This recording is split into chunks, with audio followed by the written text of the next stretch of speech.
el rumbo de la mañana cuando son las 8:39 de la mañana.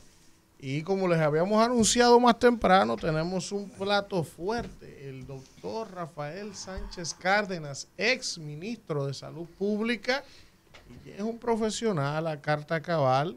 Usted puede ser de su partido, puede ser apolítico, puede ser de otro partido, pero hay personas que hay que reconocerle que en su área de acción tienen un prestigio social ganado, y ese es el caso del doctor Sánchez Cárdenas. Gracias por estar con nosotros, doctor. Bueno, gracias a ustedes por invitarme y tener la oportunidad de compartir con la audiencia del programa y con ustedes, doctor, que son periodistas bien acuciosos. Está viendo la cabina nueva, doctor. ¿Cómo es? La cabina nueva, usted no había venido aquí. No, porque estaban en la segunda, la tengo tercera. la tercera. Claro. No, esto está más moderno, es lo que estaba mirando. Es un Doctor, sí. Vamos a iniciar conversando este contexto trágico que nos toca, nos enluta a todos como nación, estas muertes neonatales en la maternidad, y quizás abordarlo desde el punto de vista correcto y adecuado, pero siempre con la verdad, para que no se malinterprete el tema político. Ahora bien, yo lo que quiero que usted me inicie explicando, doctor, cuáles eran las cifras, cómo era el procedimiento, el protocolo que se manejaba previo a la llegada de este gobierno. 2019, 2018, cómo habían reducido los indicadores a nivel de métricas internacionales de República Dominicana, y qué entonces ha podido cambiar para provocar lo que estamos viendo. ¿Son cifras normales? ¿Eso suele ocurrir? ¿O en realidad ha habido un descuido y un incremento en los fallecimientos de estas criaturas? Bueno, empecemos por decir que hay dos elementos aquí a tomar en cuenta, que es el número de los fallecidos y el otro, la alteración de los datos. Son dos procesos totalmente separados. En términos de los números, la mortalidad infantil desde hace ya más de una década ha venido descendiendo progresivamente, con altibajos, pero sí con la tendencia hacia la baja. Es decir, estamos hablando de que, por ejemplo, en el 2021 tuvimos 3.500 fallecidos. Neonatos fallecidos. Infantiles. Y en el año pasado, 2022, bajó a 3.095, creo que es. No, 2006. Más o menos. El caso es que en el año 21 subió del 20 un 28% esa mortalidad. Del 20 al 21. Exactamente. Perdón, del 21 al 22. Al 22. Y en el 22 se reduce, caso único en las estadísticas, como usted la ve, nunca lo había visto, un 1% es lo que sube. Sube, pero apenas un 1%. Lo cual rompe con, digamos, el comportamiento que va de 15 a 40 aproximadamente, las oscilaciones que se venían dando. Un 1%, usted busca los datos estadísticos, y una elevación de esa naturaleza no se había visto. Y en el año 22 ocurrió eso. En materna por igual.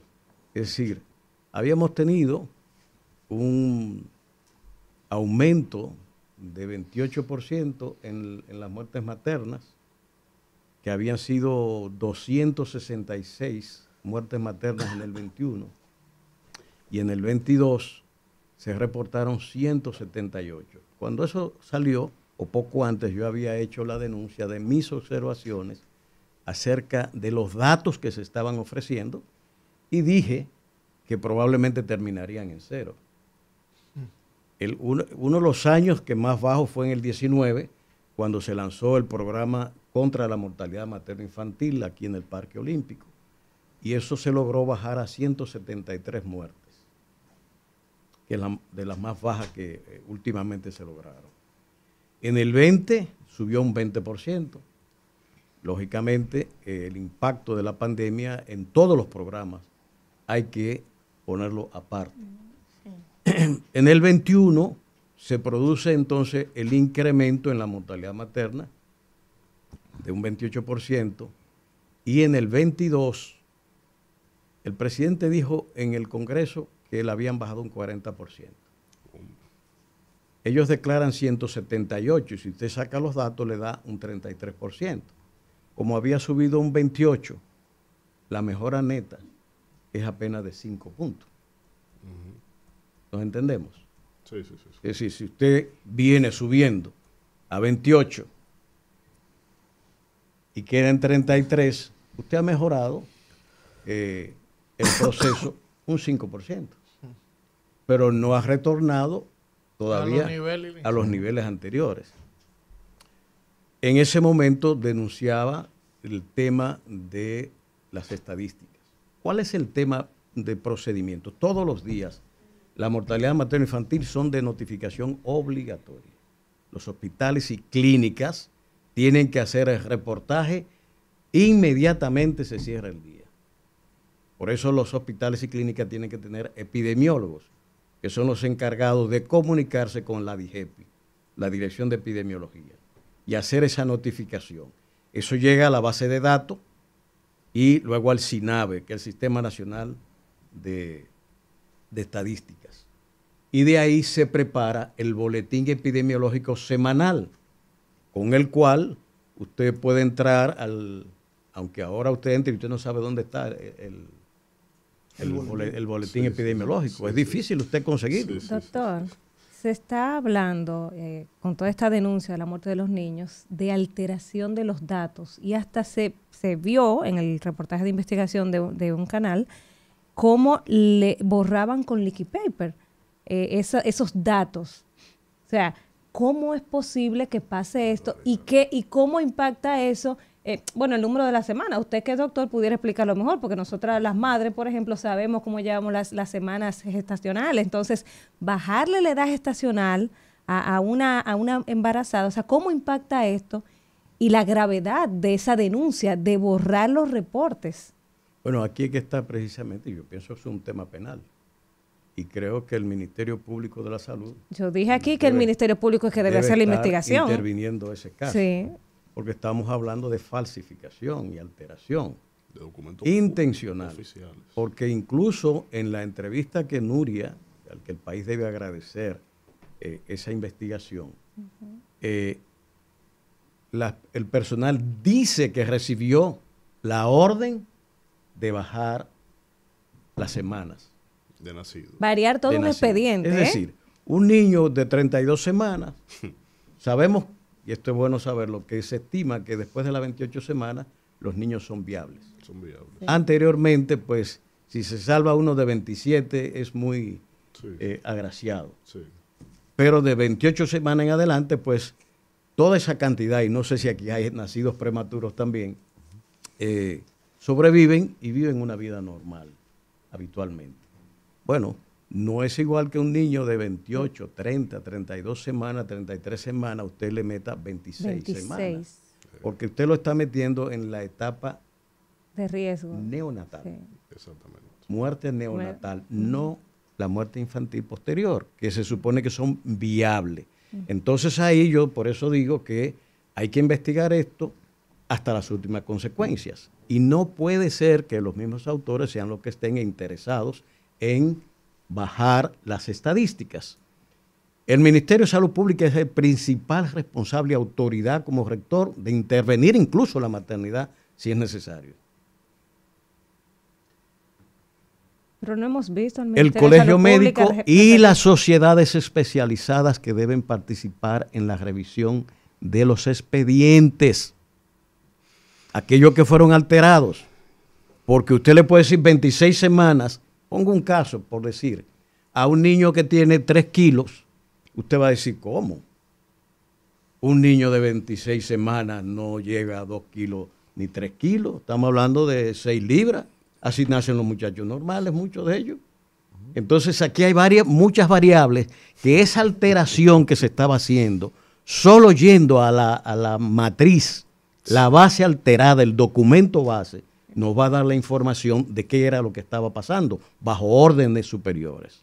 Evidentemente que aquí se trata de producir unas estadísticas favorables. Doctor, primero, eso es asociación de malhechores, porque eso es actuar en pandilla, eso es actuar con contubernio, alterar documentos públicos, eso es penal grave, y también lo hemos señalado aquí donde está el Ministerio Público. Ahora, doctor, en la rectoría del sistema, especialistas que tiene el sistema de salud desde hace, no en esta coyuntura, sino en distintos momentos, autoridades como usted, el Colegio Médico Dominicano, han señalado que han cancelado personas especializadas para manejar para lo que son los protocolos de tratamiento en áreas sensibles, y que lo han sustituido por compañeros que aún siendo médicos, pero no especializados. Eso es así. Bueno, pero la propia neonatóloga dijo que tenía 7 meses ahí. Sí, ella entró en septiembre. Entró en septiembre. No sé Y sustituyó a una Más de décadas. 30 años. Sí. Exactamente. Entonces, aquí viene uno de los temas que ha estado pasando en toda la organización del sistema de salud, la sustitución de recursos humanos que costaron muchos recursos al Estado y a las familias, y que les reunieron en esos años de ejercicio el expertise con que cuenta el país. No es igual, y pongo un ejemplo sin menoscabo de quien ejerce esa dirección actualmente, que usted tenga en la dirección del programa ampliado de inmunizaciones a su exdirector, uno de los vacunólogos más importantes del país y especialista en el área, a traer a un economista joven a sustituir a ese director. No es lo mismo. No es igual tener en materno infantil a Luz Herrera, al doctor Mordán, al doctor Caputo, o a estos profesores eminentes que tienen grandes experiencias, de gente con poca experiencia y sobre todo en la gestión, ¿no? Puede ser que en el ejercicio, que son dos cosas diferentes en materia de salud pública, lo que estamos viendo allá es de ejercicio profesional, con el agravante del mandato a la alteración de los datos, que ya es una complicación. Pero yo creo que eso es una de las cosas que está afectando grandemente al sistema, y que no solamente en salud, sino en educación, en cualquier área que usted, recursos humanos que son riqueza del país, Sí. capital humano del país, se han echado a un lado para, por razones políticas. No digo que en el campo de la política no haya técnicos en los partidos políticos, Claro, con obviamente. capacidades, Obviamente. y eso es pues viable, tener gente de confianza en posiciones de ese tipo. Todo eso es entendible. Sí.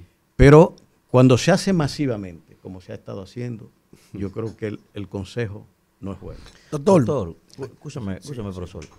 Doctor, usted sabe que ese señor que está ahí sentado frente a mí, Alfredo de la Cruz. sí, ese caballero que está allá, el señor mayor, Habemos dos señores. ese señor ha desarrollado un concepto que a mí me gusta mucho. Dice que este gobierno va a dejar este país que en 4 blogs, dice ese señor que está ahí. Con fideicomiso, los 4 bloques. Y yo entonces a veces me incomodo aquí, doctor, y digo que si es verdad que aquel pájaro malo existe, yo pienso que hay momentos en que si él nos llevara con todo el país, nos hace un favor más grande que de la cosa que uno está viendo.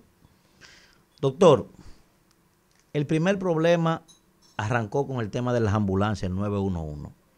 Eso se convirtió en un desorden hasta el punto tal que hoy hay 2 directores nombrados. Hoy. Después de este asunto, el tema fueron los medicamentos de alto costo. Con todo y que han incrementado, porque hay que decirlo, incrementaron los afiliados allí. Ahora está el tema, doctor, del deterioro de los hospitales. A mí me gusta llamar la cosa por su nombre. ¿Quién es, doctor, o quién es el responsable de este desorden que estamos viendo en el sistema de salud, doctor? ¿Hacia dónde que vamos con este tema? Bueno, los gerentes son los primeros responsables del funcionamiento del sistema. Usted, en los casos específicos como este que estamos hablando ahora, usted inmediatamente interviene el hospital en búsqueda de los responsables específicos de ese hospital. Pero el funcionamiento sistémico, eso está desde el ministro, viceministros, directores, a todos los niveles, que son los principales responsables de eso. Muchos indicadores hay, y lo he estado señalando acerca de las fallas que estamos observando. Usted menciona el 911, que a nuestra salida era uno de los servicios más apreciados por la población. Así es. En las encuestas tenía 97, 98%. Y usted andaba por la ciudad y hasta molestaba tantas sirenas. Ahora las sirenas no se oyen. Sí, sí. No están. Y no es posible pensar que las emergencias no se están presentando, porque es connaturales. Claro. Habían motores que llegaban. Por si Porque acaso. teníamos la motoambulancia que en lo que vadeaban los tapones las ambulancias, Exacto. ya la motoambulancia estaba primero allá, auxilio. un médico preparando al paciente para cuando llegara la ambulancia montar inmediato. Pero aún así, el tiempo cuando salimos estaba entre 15 y 16 minutos entre el origen de la llamada y la llegada de la atención. 15, 16 minutos. La queja pública es que o no llegan. Ustedes recuerdan el accidente turístico de Higüey, Sí, lo que dijo la turista argentina, sí, que eso llegó sí. cuando llegaron mucho tiempo después. De modo pues que el deterioro es franco, es visible, y yo creo que eso lógicamente tiene que ver con gerencia. Alto costo, otro problema. El día 3 de abril del 22, 3 o 15, si la memoria no, uno de los dos, hubo una reunión del ministro de Salud y la directora de alto costo con las sociedades especializadas. Y allí se informó de que el programa tenía 15,000 pacientes, 15,700 creo, atendiendo, y que el costo de esa atención eran 4,400, 4,300 millones, algo así, o 4,500 millones de pesos para los 15,000. Dafne, no recuerdo el apellido, pero tiene el apellido de alguien que fue profesor mío, Villalba, si no me equivoco, dijo que de los 15,000 y tantos, su gobierno le había agregado 6,000, con lo cual decía que nosotros habíamos dejado 9,000 y pico. En nuestras estadísticas dejamos 12,200, 12,300 pacientes que se trabajaban con un presupuesto de 2,800. El 27 de febrero el presidente lo pusieron a decir que teníamos los 15,000 pacientes y que el presupuesto era de 7,800, me parece. Algo así por ahí, sí. Entonces, pero los pacientes eran los mismos. Lo mismo de abril, de esa reunión del ministro Idapne con las sociedades especializadas, son los mismos 15,000 que está mencionando el presidente el 27 de febrero. De manera que ya en abril tenían los 15,000 y eran 4,400 según el ministro de Salud. Y al presidente lo ponen el 27 de febrero a decir que el presupuesto eran 7,800. Ojo. Y nosotros dejamos un presupuesto de más o menos 2,800 millones. Y no teníamos ese tipo de queja que estamos mirando. Constantemente. Los pleitos que nosotros teníamos iban por otro canal. ¿Cómo se manejaba eso, doctor? Es decir, ¿cómo era la mecánica, cómo era la logística? Después que la gente estaba en la lista de medicamentos de alto costo, ¿quién compraba el medicamento? ¿Quién le entregaba el medicamento? Porque ahora, yo reclamaba, antes de ayer, el lunes, que hay una pelota que se le están lanzando que dicen que desde que inició el problema, entonces le dieron al programa de Promesa Carla, compra el medicamento, pero que entonces quien lo entregue es Salud Pública. ¿Cómo era el mecanismo en la gestión del pasado gobierno? Eso estaba unificado en alto costo. Se hacía la licitación a través del ministerio. De Porque salud. yo no veo si la licitación es transparente que se haga en el ministerio o se haga en Promesa Carla. No tiene nada Y que funcionaba. ver. Si la entrega al final al cabo, el paciente donde va es a alto costo, que es el que está más cerca, y creamos, hay unas farmacias especiales de alto costo en el INCAR, y nosotros creamos una en el Cabral Ibáez. ¿Para qué? Para que un paciente del Cibao no tenga que venir a la capital a buscar un medicamento. Sí. El proyecto incluía una en Asua, por región. de manera por región, de manera que los pacientes tuvieran cercanía con las farmacias de alto costo. Bien, mire doctor, esta es mi pregunta. Pero voy a concluir la respuesta a lo que usted dice. Todo estaba allí. Los términos de referencia se preparan ahí. Incluso con la consulta de los especialistas acompañantes en cada una de ellas. Y se manda entonces su licitación normal. ¿Qué se hacía? Usted tiene los pacientes, tiene el consumo de una molécula. Digamos, si usted tiene tocilizumab y tiene un consumo el año pasado de tal, hasta por trimestre lo puede separar, pues si el proceso de compra se tarda 2 o 3 meses, nosotros arrancábamos antes. Claro. A prepararlo, ¿entiende? Y además fomentamos un acuerdo con las farmacéuticas que tenían el producto de que en el caso de retraso nos hicieran préstamos a consignación de la llegada del producto con fines de que el paciente, que es en el que estábamos centrados, no sufriera el tiempo de espera y no interrumpiera su tratamiento. Calcoma acaban con eso, doctor. Doctor, mire esto. En el día de ayer... No, yo no he hecho la pregunta. Yo quise... No, pero no se ponga así. Déjeme hacer la pregunta. Discúlpame. Fue lo que pasa que hay temas que se aparecen en la mesa en medio de la entrevista, que es bueno dilucidar. Mira cómo este hombre le dio clase hoy a este gobierno de la logística de los medicamentos de alto costo, que tu amigo Adolfo Pérez se lo ha comido y ha dicho salud pública. Haga la pregunta. Vamos arriba. Doctor, en el día de ayer la soga cortó por lo más fino. Y el señor Edison Félix, quien es el director del Servicio Regional de Salud Metropolitano, yo pienso que usted es una persona de mucho conocimiento de todo lo que son los profesionales de la salud. Usted fue ministro de salud. Yo le mandé a Friendly ahí la fotografía para que se le sirva a la gente. El nuevo director que han designado en la maternidad San Lorenzo de los Minas, que esto es un asunto muy serio. Porque esto es un asunto muy serio. Están muriendo nuestros niños en esa posibilidad que se ha convertido esa maternidad. Usted conoce al señor Armando Camejo, que es el nuevo incumbente de esa. Usted tiene referencia para saber en manos de quién es que hemos puesto el problema. Si es que le hemos puesto un torniquete a una persona que la presión social lo obliga a hacer una rueda de prensa para decir que canceló a esa persona. Está ahí, mírenlo ahí. Yo incluso le puse, mírenle el talaje. Porque esto es un asunto serio. Esto no es para relajo, ni para la politiquería. Por el talaje no. Es que esto no es para politiquería. El señor ya trabajaba. No, porque no es la niña, no son los niños suyos que se están muriendo. No son los niños suyos que se están muriendo. Y aquí siguen con un relajo, con la administración pública. Eso es lo que pasa. Esa es la pregunta. Que si usted conoce ese señor que ahora el problema se lo han puesto en la mano. Yo no lo conozco Armando Camejo. A nivel personal. Por el apellido pensaría que es de Santiago. ¿Los Camejos son de allá? Pero conocerlo personalmente no lo conozco. Conocía, no muy cercano, pero sí al doctor Aquino, conocía al subdirector,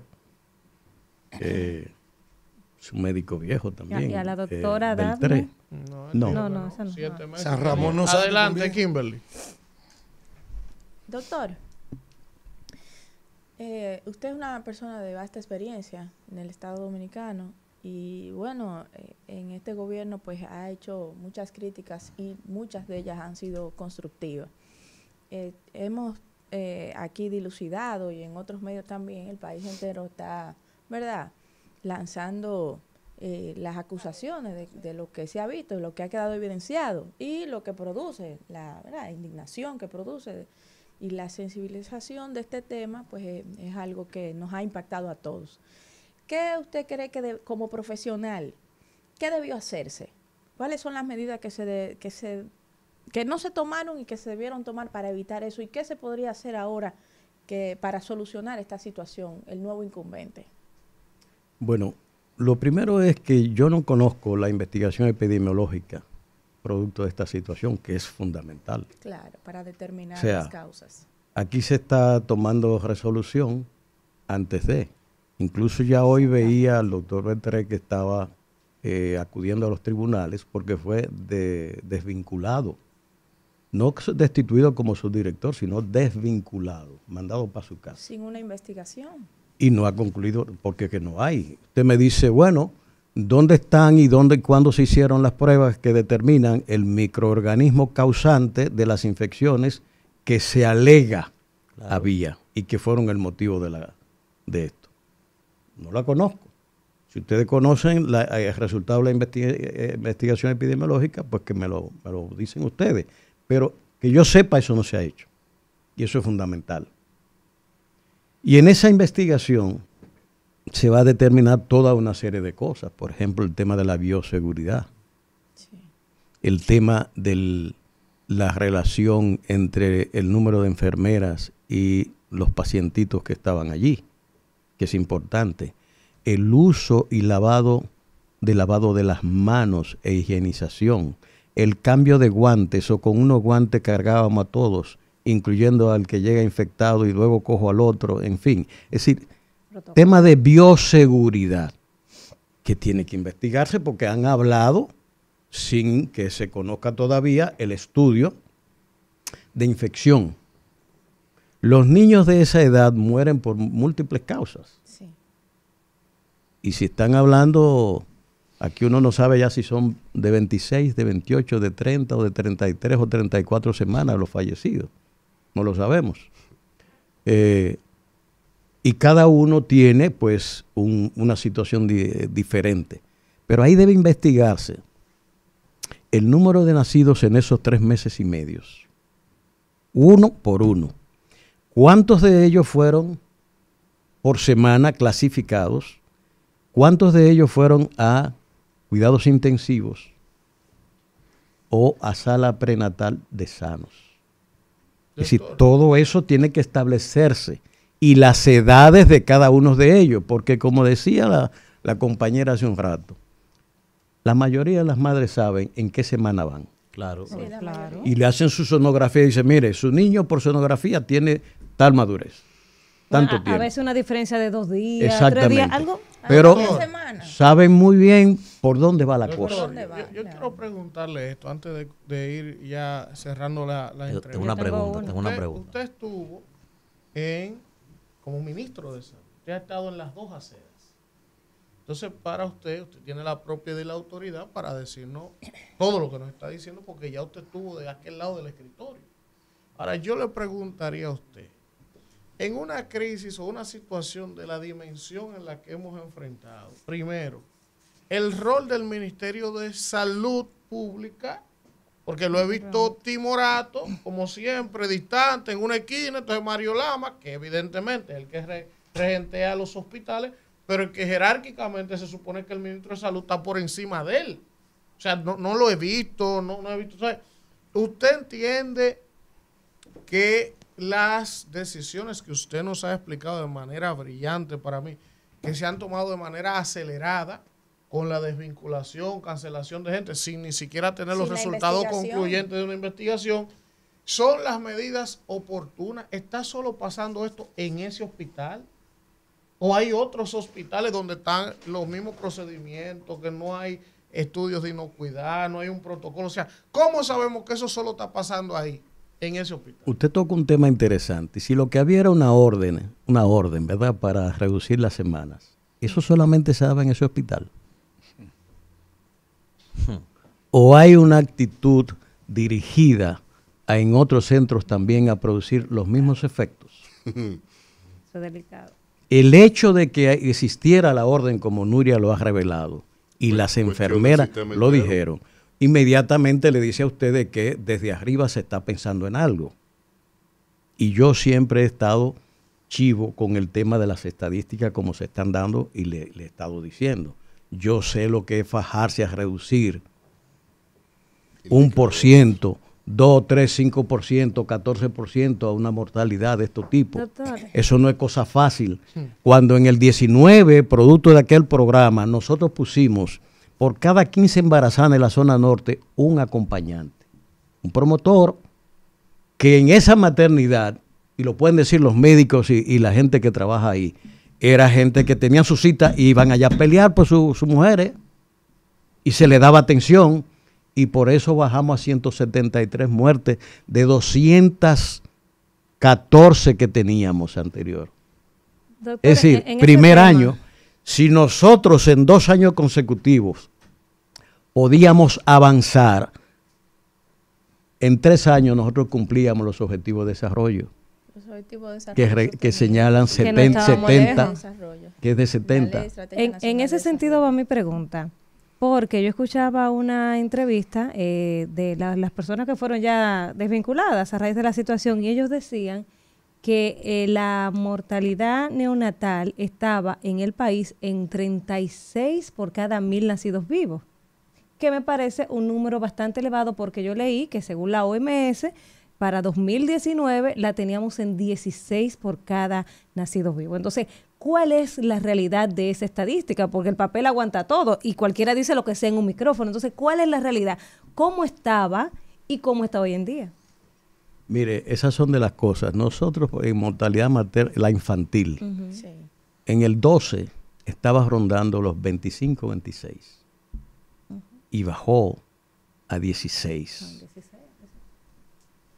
De manera que esa es la tendencia que seguía. Y en mortalidad materna, en el 19 bajó a 94 de 209. Por eso yo decía que si seguíamos una tendencia de bajar esa mortalidad, en 3 años, con bajadas equivalentes, estamos rondando ya los 70. En la materna. Pero en la materna. usted nos dijo ahorita, o yo me equivoco, que en el primer año del cambio de gobierno ambas subieron un 28%. Pero hay un contexto de pandemia que hay que tomar en cuenta. Perdón, no, O sea, en la infantil subió un 35% en el 21.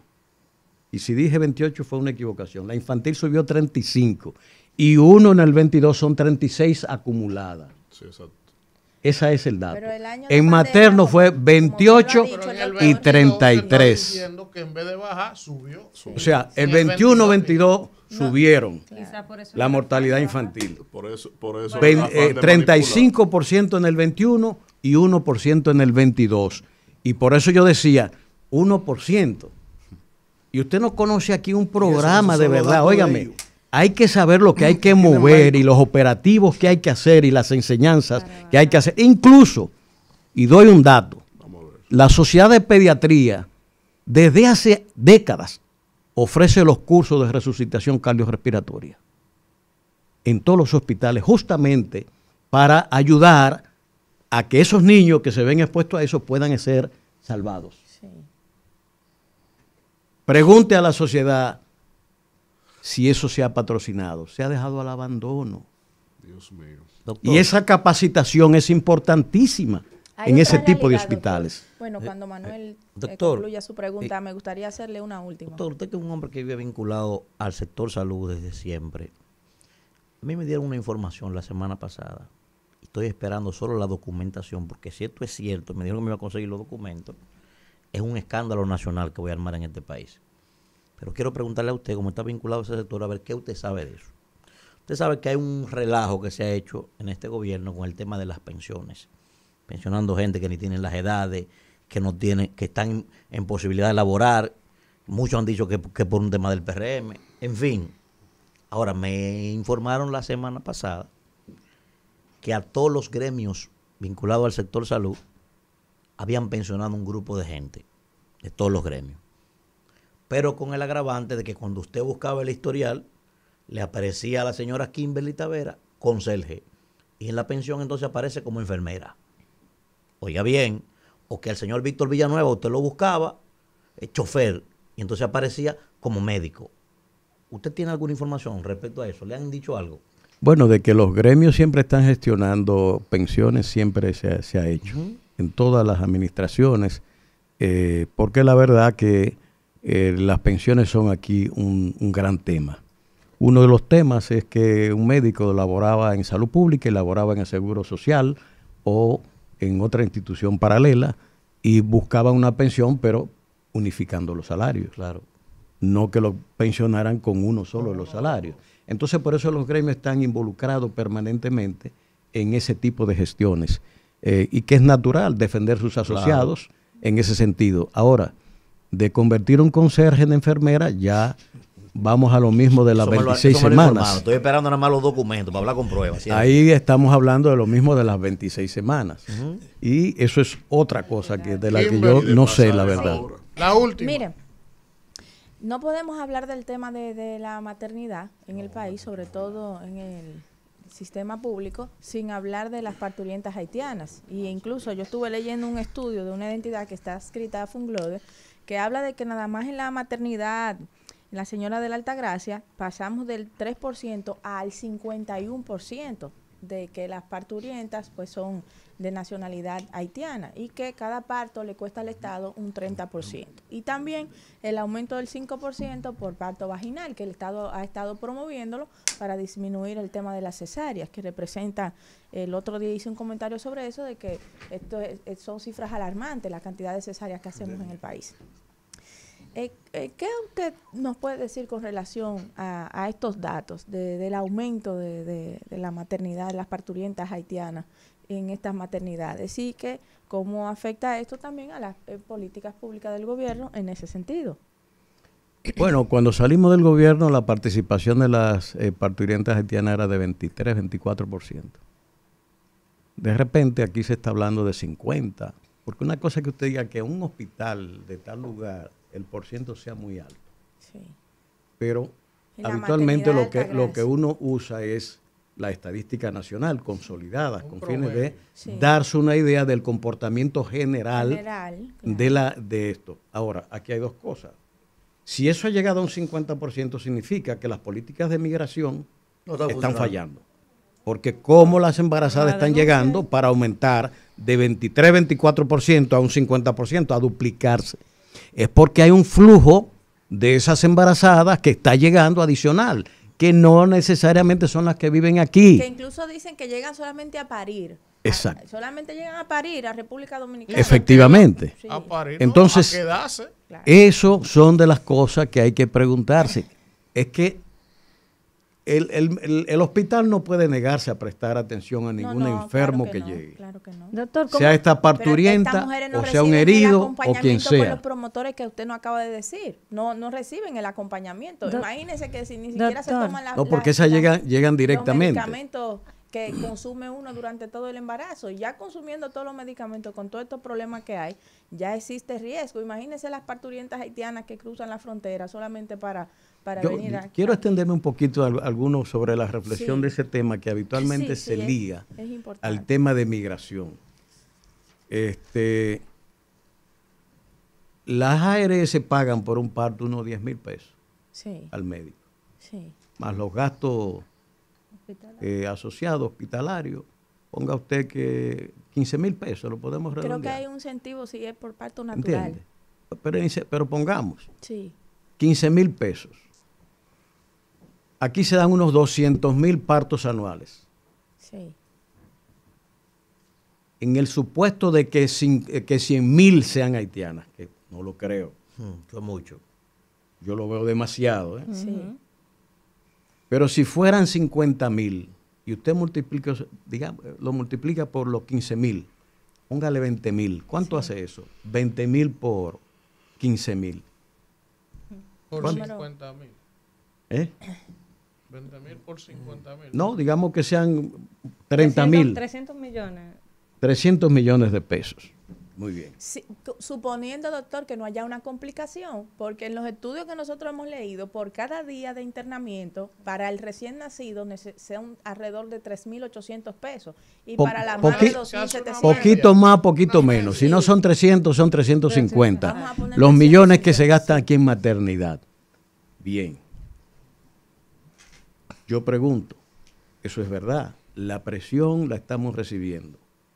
Y es un fenómeno que tiene que tener una solución en frontera. Porque de alguna manera hay una porosidad o un negocio montado para que ellas lleguen a los hospitales y a las maternidades aquí en el volumen que se está diciendo, Sí. que son muchos. Estamos hablando de una duplicación. Algo hay que está moviendo tantas embarazadas aquí en ese sentido y que hay permisión.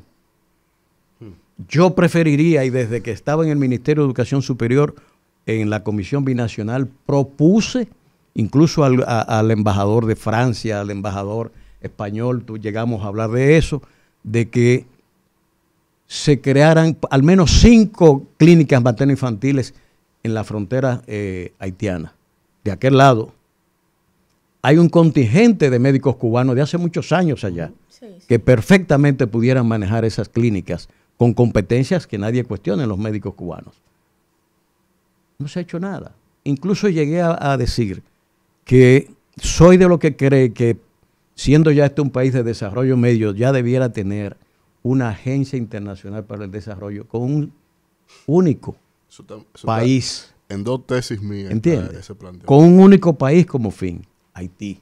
Le dimos una universidad que la hicieron en un desierto, a una distancia entre Cabo Haitiano y Juana Méndez, que aún los autobuses donados, a las 3 de la tarde, 3:30, todo el mundo tenía que salir, porque las guaguas tienen que llevarse, ir a trasladar los cosas. Estas clínicas, en los puntos claves, ahí pudieran ser una ayuda más efectiva, no de alto costo, ¿entiendes? Sino pequeñas policlínicos para atender esas pacientes. Y yo creo que ahí estamos impactando más positivamente que permitir este flujo en la manera en que se está dando. Hay que modificar la política y definir con concreción la política hacia Haití, que es verdad que se trata de responsabilizar a República Dominicana demasiado del desorden haitiano, un desorden de desinstitucionalización que empezó con la destrucción del ejército, la destrucción de la policía, el libre comercio que eliminó la producción arrocera del Altibonito. Sí. Todas esas cosas están ahí en toda esta hambruna que van. Doctor, muchísimas gracias al doctor Rafael Sánchez Cárdenas por esta cátedra que nos ha dado. Es que es un científico, es académico, de universidad, es un servidor público. Actual de salud. ¿Cuál ministro de salud? Para que si él no sabe cómo hacer la cosa. Y el del Servicio Nacional de Salud también. No, y vaya llevando el año que queda. Ese es otro prófugo social. Kimberly me mira mal, pero ese es otro prófugo social. Yo no tengo la culpa de la incompetencia del señor Lama y del señor que te salud. Vámonos a la pausa, por favor.